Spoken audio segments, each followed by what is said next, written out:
turn our attention now to developments in the fatal shooting of UnitedHealthcare CEO Brian Thompson. The suspect in Thompson's killing, Luigi Mangione, is on his way to New York from Pennsylvania this afternoon. The Associated Press also reporting that he will now face federal charges in addition to the state charges he faces in New York. Joining us now with the latest on this rapidly developing story from Pennsylvania, Scripps News reporter Avajoy Burnett. I know you're there. You were in court today. Let's start, though, with the possibility of these federal charges. It seems that that is happening, according to the Associated Press. What is the latest? Hey there, Ted. Well, this is new information that we are getting in. You mentioned the Associated Press is now saying that Luigi Mangione could be facing federal criminal charges. So instead of being arraigned in a local court there in the state of New York in Manhattan, there's a possibility that any moment now we could be getting additional details on criminal charges from one of the U.S. Attorney's offices in the state of New York. Just to bring you back here to where I am in Pennsylvania, earlier today, Mangione was inside this courthouse here behind me. This is where he had an extradition hearing. He waived his extradition, and then he was transported back to the state of New York. And the plan that many people thought was going to play out is that he would be taken back to New York to face those local charges. Remember, there are quite a few of them. There is a murder charge, a first-degree murder charge, and then there are also 2 second-degree murder charges. But now we are hearing of the possibility of these federal charges against him, and his attorney, who's waiting for him in the state of New York, she is now reacting to this. We want to pull this up on the screen for you so that you're able to see the statement that she has issued to the public now that she too is hearing about these reports of federal criminal charges against her client. Her name is Karen Friedman Agnifilo, and she writes, the federal government's reported decision to pile on top of an already overcharged first-degree murder and state terror case is highly unusual and raises serious constitutional and statutory double jeopardy concerns. We are ready to fight these charges in whatever court they are brought. So once again, Ted, that is the statement that is coming from the attorney, the very high-profile attorney who will be representing Mangione in the state of New York. Avajoy, back to Pennsylvania. You were in the courtroom today. You made that court appearance. We've seen the outburst when he was walking into court. During his prior appearance, he seemed a little bit more low-key today. What was his demeanor? What was it like in that courtroom watching the proceedings, albeit short? Much more low-key, Ted, than what we saw last week. He walked into the courtroom. He had that orange jumpsuit on. On the back was written DOC for Department of Corrections. He sat, and then they had their first hearing. That was really quick, but then there was the extradition portion that was really lengthy. And Luigi Mangione, he was very involved in the process. He would lean back a little bit, lean over and speak with his attorney, Thomas Sticky.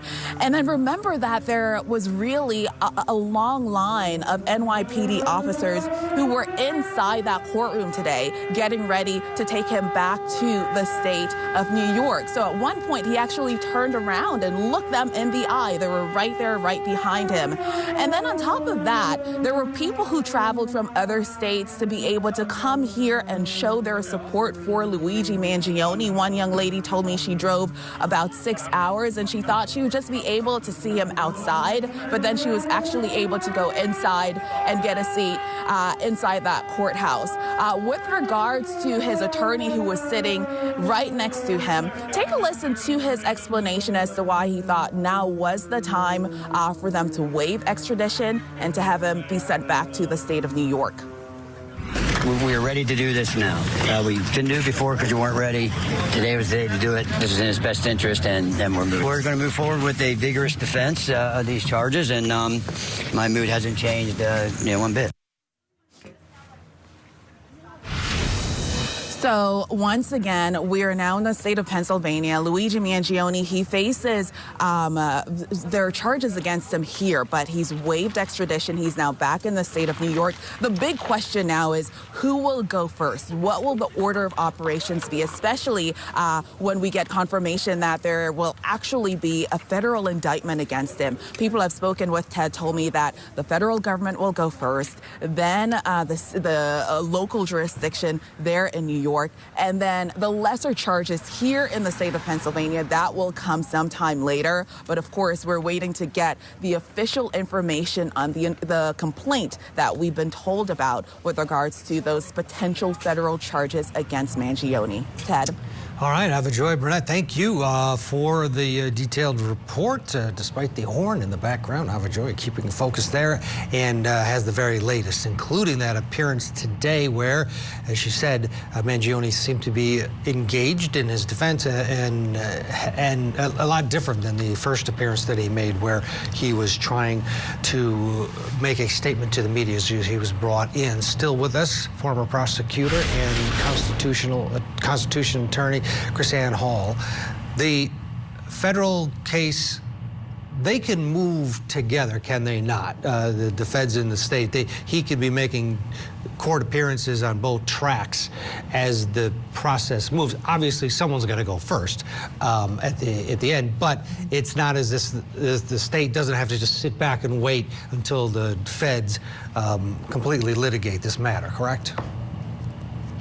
That's correct. Oftentimes they do choose to wait. The federal government's charges will become the first running charges in the states. Wait to see what kind of evidence comes forward. The charges that are brought against the defendant at the federal level can also give an indication at the state level on how to strategize the prosecution. Plus, you get to see evidence without having to wait for a discovery process. So at the state level, it all works out the same, especially since the federal government's charges can carry a higher sentence and a stronger sentence. What usually happens in this case is instead of the state engaging in the expensive avenues of trying a case like this, they'll wait to see what happens with the federal charges. If he's convicted at the federal level, 9 times out of 10, somebody will just take a plea deal at the state level. That way they don't have to run the risk of getting consecutive sentences rather than pleading for concurrent ones.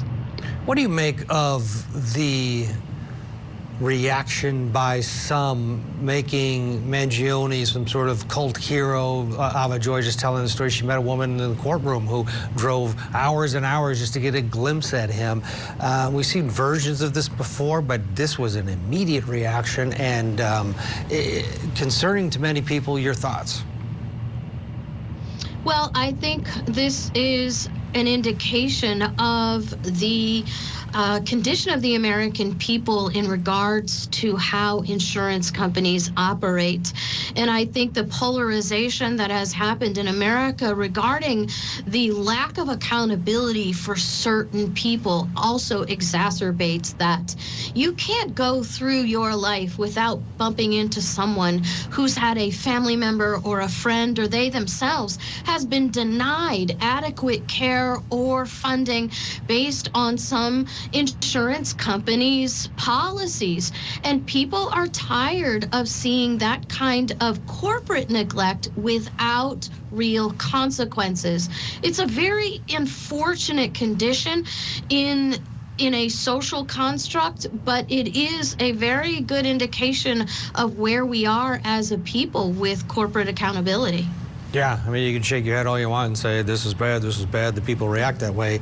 The reality is people react that way, and there's something that has made them do that, because people don't react that way normally when someone is murdered. That is for sure.